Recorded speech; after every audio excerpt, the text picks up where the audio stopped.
Hi, my name is Han, a data scientist based in Finland. I will talk about self-repair in tabular foundation models. Self-repair is widely observed in large language models. Consider the task of next token prediction. In this example, without any intervention, the model predicts baseball with a logit value of 9.2. Ablating one layer may cause damage to the computation. But in a model with self-repair, a later layer compensates for the damage by changing its own behavior. As a consequence, the output logits barely move, and this is called self-repair. In this project, we asked the following question: whether self-repair also exists in a different type of model called tabular foundation models. A recent paper reports that it does, but our results suggest the opposite. A tabular foundation model is a transformer that predicts on tabular data. It reads two tables with the same schema, a context table with attributes and labels, and a test table where the labels are missing. One frozen transformer reads both tables and predicts the missing labels. This is in context learning, the same mechanism language models use. No fine-tuning, no gradient updates. So, a TFM solves the problems of supervised machine learning with the mechanism of a language model. To answer the research question, we need to define self-repair and quantify it. An effect is the change in output logit caused by intervention, and we rely on different types of effects.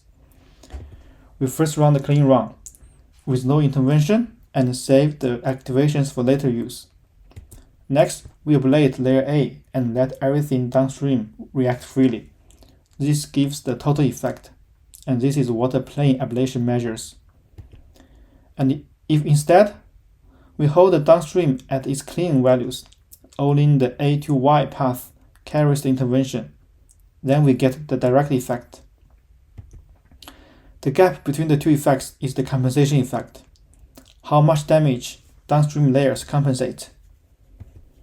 And self-repair means a compensation effect that is positive across different inputs consistently. So why do we need both effects? Here's a two-layer toy model. Layer A always writes 1 and is the layer we ablate, and output is 1 if the two layers sum is above 0. There are three scenarios, however, all with the same model output. B is redundant, it repairs, or A is load-bearing. If we read the total effect alone, then redundancy and the repair look identical, both are 0. And if we read the direct effect alone, then repair and the load-bearing look identical, because both are 1. By only looking at the two effects together, can we tell all three apart? In our experiments, we checked 4 state-of-the-art tabular foundation models on 15 binary classification datasets.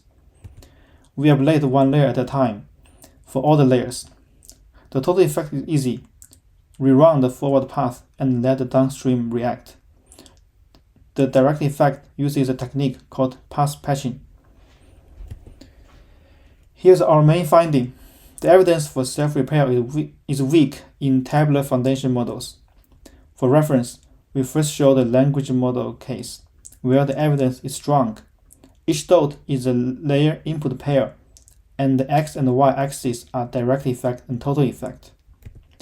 Points below the diagonal are the cases where self-repair happens, because direct effect exceeds total effect, and the compensation effect is therefore positive.